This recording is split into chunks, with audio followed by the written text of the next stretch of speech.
Hello friend, welcome to export import learning channel. आज के session में हम जानेंगे सेलिंग और marketing. What is the difference between selling और मार्केटिंग। ओके, तो स्टार्ट करते हैं सेशन को। तो in case of selling, emphasis on the product. Selling में क्या होता है कि जो प्रोडक्ट है हमारा, उस पर ज्यादा फोकस किया जाता है, उस पर जोर दिया जाता है कि इस प्रोडक्ट को सेल करो। ठीक है। जबकि बात करें मार्केटिंग की, तो emphasis on the customer wants. Marketing के केस में क्या, कस्टमर क्या चाहता है, उसकी सेटिस्फेक्शन और फुलफिलमेंट, उसकी जो रिक्वायरमेंट है, वांट्स है, नीड्स है, उसको फुलफिल किया जाता है। ठीक है। बट इसके अपोजिट सेलिंग में क्या होता है कि प्रोडक्ट आपको सेल करना है, चाहे वो प्रोडक्ट कस्टमर को पसंद है या नहीं, फोर्सफुली इसको सेलिंग पे फोकस किया जाता है। तो ये डिफरेंस हो गया। एक तो इस पे सेलिंग पे ज्यादा फोकस किया जाता है, इसमें मार्केटिंग में मतलब कि प्रोडक्ट को कस्टमर की अवेयरनेस में लाना और कस्टमर की जो रिक्वायरमेंट है उसके अकॉर्डिंग प्रोडक्ट को अपडेट करना और इम्प्लीमेंट करना। अगर सेकेंड पॉइंट की अगर बात करें, company first make the product and figure out how to sell it. ठीक है। तो सेलिंग में क्या होगा, कंपनी पहले प्रोडक्ट को बनाएगी और उसके बाद फिगर आउट करेगी कि हमें इसको सेल कैसे करना है। In case of marketing, company first determine the customer wants and then figure out how to sell it and deliver a product to satisfy this wants. तो मार्केटिंग में होता क्या है,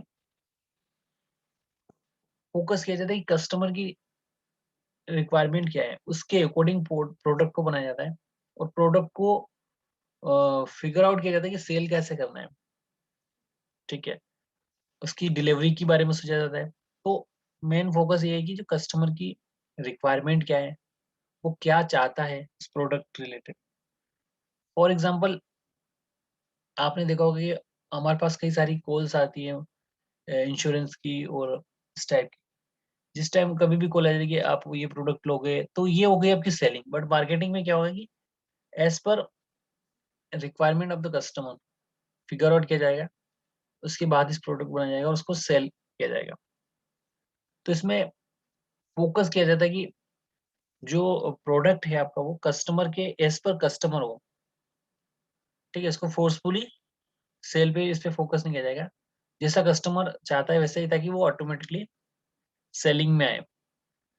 बात करें हम थर्ड पॉइंट की, तो management in the sales volume oriented.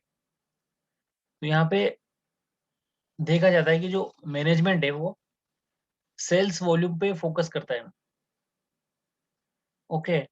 Sales volume oriented मतलब कि आपकी सेल्स होनी चाहिए, चाहे आपका प्रोडक्ट कैसा भी हो, कस्टमर को पसंद आ रहा है नहीं आ रहा है, लेकिन उसको सेल्स करनी है।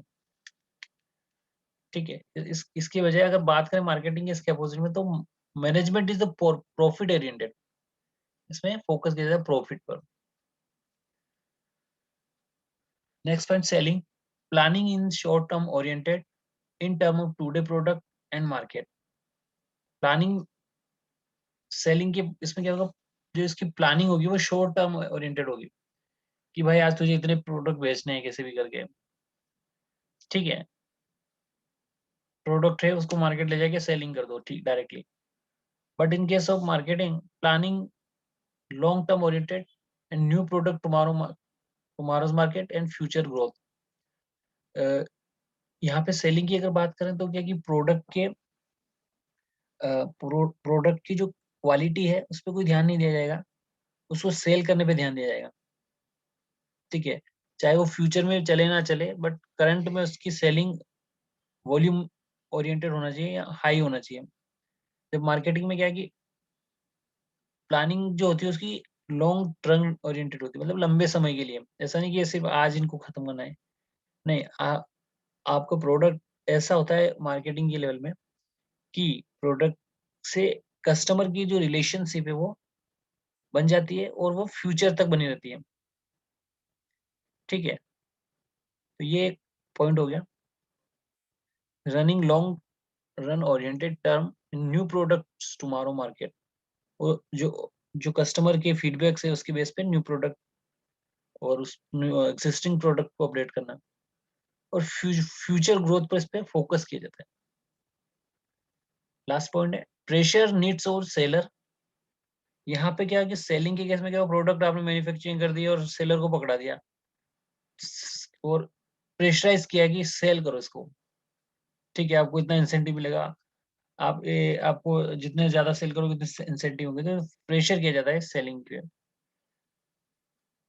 अब यहाँ पे मार्केटिंग पे क्या प्रेशर वांट्स टू बायर, ठीक है, यहाँ पे बायर को अट्रैक्ट किया जाता है as per needs and wants और प्रोडक्ट को मार्केट में लाया जाता है जिससे प्रोडक्ट की सेल होती है। सो गाइस आज के सेशन में हमने जाना सेलिंग और मार्केटिंग के बीच में डिफरेंस क्या होता है। So guys thank you for watching the session, have a nice day.